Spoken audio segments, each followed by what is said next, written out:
NFL podcast. He is trying to outlast Brady's career. From the Chris Wessling Podcast Studio, it's the Around the NFL podcast. I'm Dan Hansis, joined by Greg Rosenthal. And Greggy, listen, not every week is going to be filled with diamonds, okay? I wouldn't say it's filled with rocks either. Week 4, Sunday, there were some good moments, but what we really needed was a great Sunday night game and the drama of the Pats and Tom Brady and the reunion. And it's that special, Greg, that we're actually going to start the show with a little Sunday night football today. How about that? It is not every week, but it's not every week that the greatest quarterback of all time returns to his home. And yeah, you got to give him the respect. And they showed up in a game in a week where I think there was like 5, 6, 7 like great looking matchups, and hipster doofuses like me were kind of like, oh, Bucks Patriots. It's not even like one of the better games of the week. Actually, it ended up being way better than all of those games. Right. You could kind of get bored of the build up to a game like this and the way NBC was putting all their professional might behind and promotional might behind making this thing as big as possible. It worked. And getting all these actors, I think,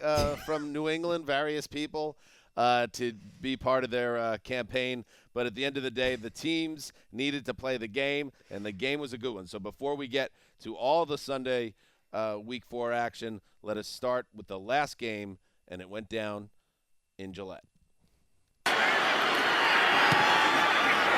On its way, it is off the goalpost, no good. It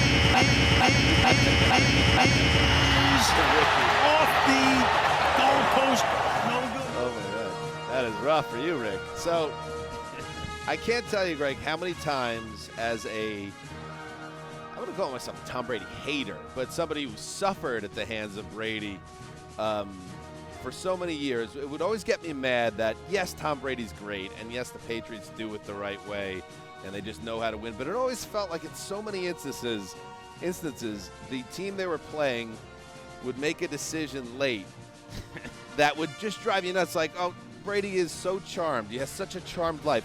And isn't it ironic when he goes back to Foxborough for the first time, Greggy, that happens again? Tom Brady is on the right side of what felt to me a situation where the opposing team, when it mattered most, made a bad decision. In this case, to me, it was going for the field goal with Nick Folk, a 56-yarder in driving rain with a bad plant leg, and instead of going for it on 4th and 3, it hits the upright. Final score, Bucks 19, Pats 17. Icy quick handshake at the end of the game between Brady and Belichick. I'm kind of into it, Greg, but also it's Tom Brady. What a blessed life it's been. I mean, if you want to like drive down narrative street, let's do it. Bill Belichick, in the biggest moment of the biggest, game of this season for them, and certainly his biggest moment as a coach, I think, in this season, blinked. He kind of choked. He had a pretty obvious decision. We were sitting there in the film room. I was next to you. We'll get to that. That was close enough. And I didn't think it was even a decision. Yeah, when it was 3rd and 3 and they got about a minute plus left, I said, suddenly it's like they got to get 3 yards here or else it's one play and the game is over.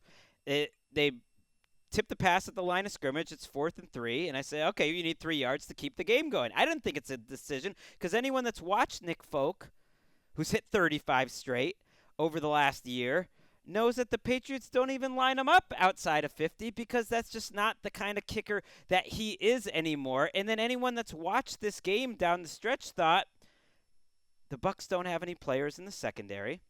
They're missing literally their top 4 players in the secondary. They're missing their starters. Mac Jones is moving the ball pretty well. You get lucky with a couple calls on that final drive, but ultimately you have to have some confidence in a kid that just hit 19 straight throws. 19.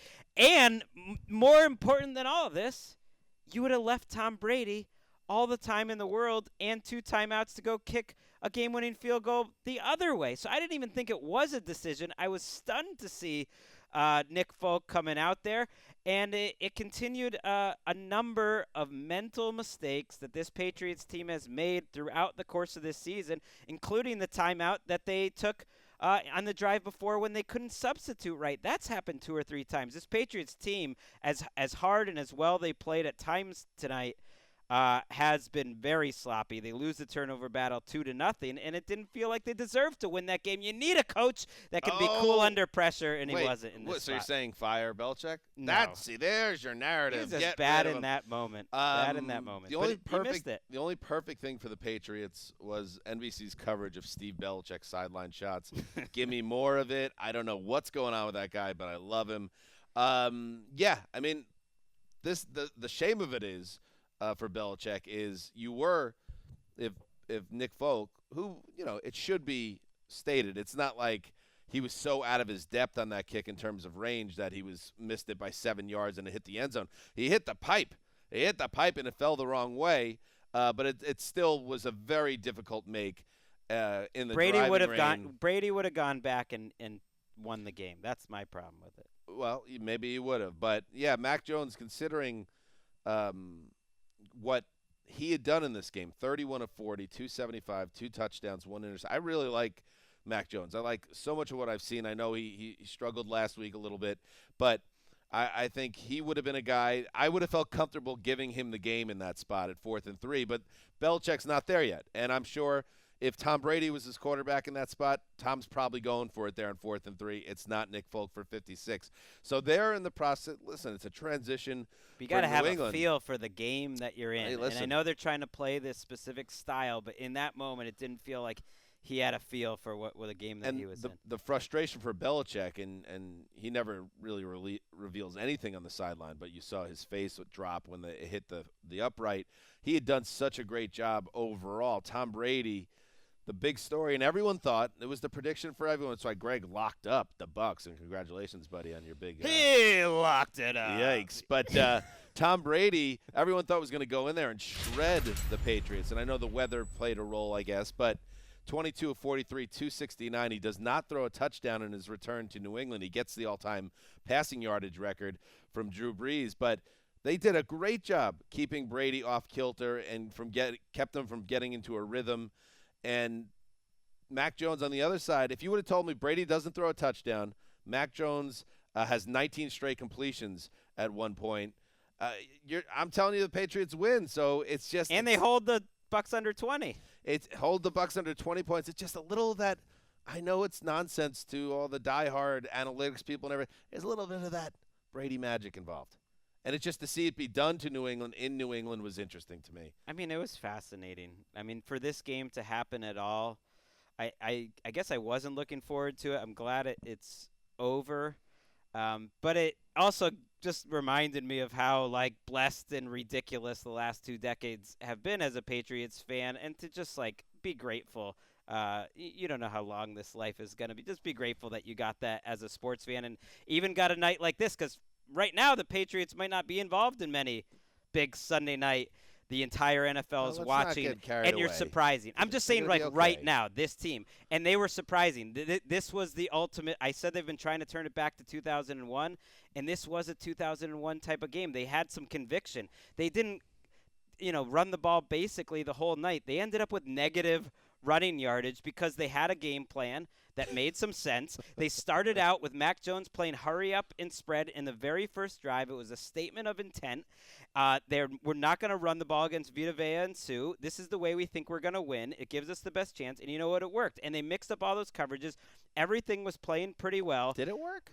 I mean, defensively, I think it worked for the most part. Offensively, 8 carries for -1 yards. You're punting on that side of the ball entirely without even – it seems like not even testing the running game. And then poor J.J. Taylor becomes the latest Patriot running back to lose a fumble. I mean, it should be said on the 7 attempts to run they did have, they gained 4 yards. And that was – actually, no, they gained -1 yards, and that was Aguilar. So, I mean, their running backs literally had negative yardage for the game. What I mean is, all the coverage changing and everything that they did to try to slow down Brady.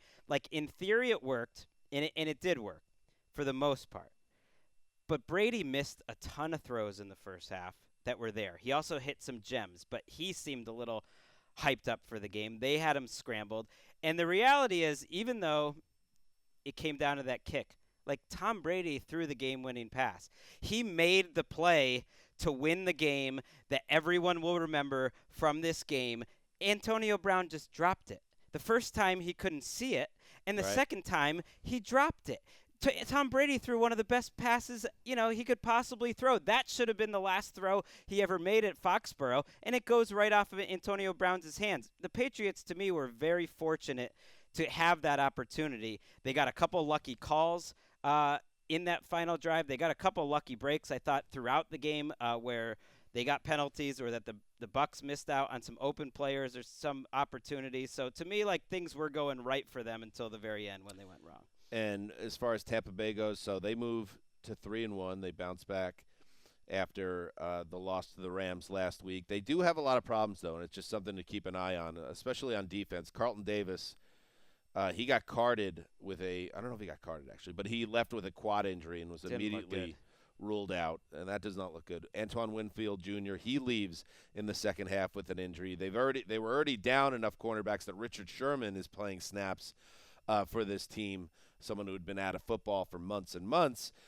So they have a lot of issues in their back end, and that is going to continue to be a challenge for them. But this is just one of those games where, hey, you're not going to get a lot of style points, but you got the W and you get the hell out of there and try to regroup. But, my last thought is, I mean, come on, Bill.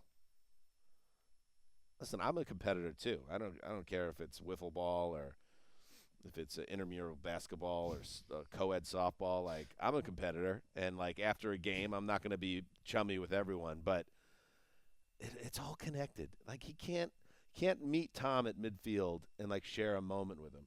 He can't do it.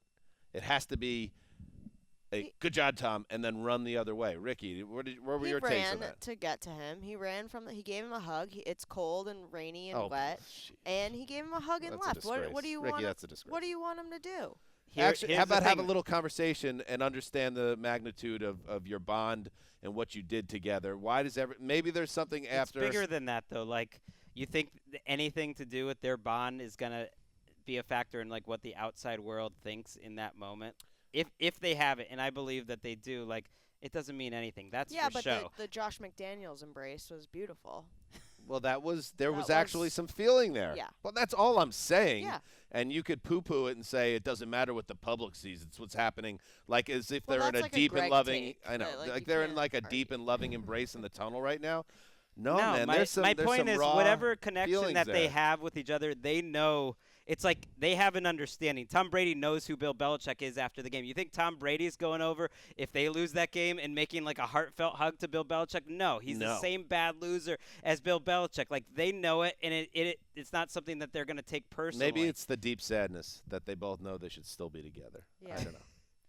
I thought this game was going to be a bloodbath. So just the fact that it came down to a final kick, like, this was more than I could have expected, and I had a wonderful Sunday night watching. All right, I'm glad you're taking that. Yeah, I was excited. Down a lot that to road. see, That's a good, lot to Ricky. like from Mac Jones, and the defense like really did scramble Brady. So that's the thing, though. all Like, you can ask for. for all the credit that Mac Jones got from Chris Collinsworth, and he does seem ahead of the game in certain ways.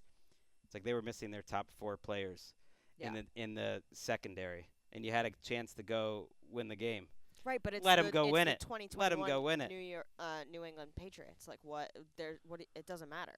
And people should know, by the way, that Trash, bro. I did save a spot for Greg to sit next to me in the NFL Network Theater to watch the second half of this game. I even got him a water, actually, this time. And I kind of I even dusted it off a little bit at the table. You're drinking it right now. Well, because it didn't go to any use, I'll tell you that. Talk about performing for the public. Greg rolls in, and I'm seated at, chair 5. And I have chair 6, chair 7, chair 8. Greg's at chair 9. There were 10 people in there. Everyone is sitting 5 feet apart because we're in the middle of a pandemic. And also, when you're in a nice big place, you all sit a little bit apart. We were all talking and joking the whole time. Talk about doing it for show. You didn't tell me that was my water. I could have used the water, but you sent it out on Twitter. I didn't even know until after the game because I wasn't checking I think it goes without, especially after last week's, really disappointing situation. Chair 7 was your spot. But for you to go chair 9, chair 11. We're in the same row. We're You're talking. as icy as Belichick after a salty defeat. There's 15 people talking. We're honking the whole time. We're giving analysis. We're cracking jokes. MJD's there, and Dan's sending these little tweets out and not even telling me because I'm not paying attention to social media during the game. I'm all ball. I know you're all ball, but how about some traditional male bonding? We did it. How We about were that? cracking jokes until you just want to do a bit at the end of the game, like It's not a pretending bit. it's not It's not a something bit. that it wasn't. Chair 7 was yours, but you chose not to take it. All right, we're on the flight to London on Tuesday. If everything is wide open on that plane, we could each have our own row. No, I'm going to sit right next to you because that's what you do when there's wide open seats everywhere. You just sit right next to him and say, "Hey, is that my water?" I mean, I Now assume you're that's just- your water. Now you're just, piling on. You've hurt me, and now you're trying to. Yeah, Greg, Humiliate me. just apologize. Just say sorry. For this, I won't. I apologize for locking up the Bucks. That I do apologize. What a mistake. I will not do such a thing again. All right, let's move on.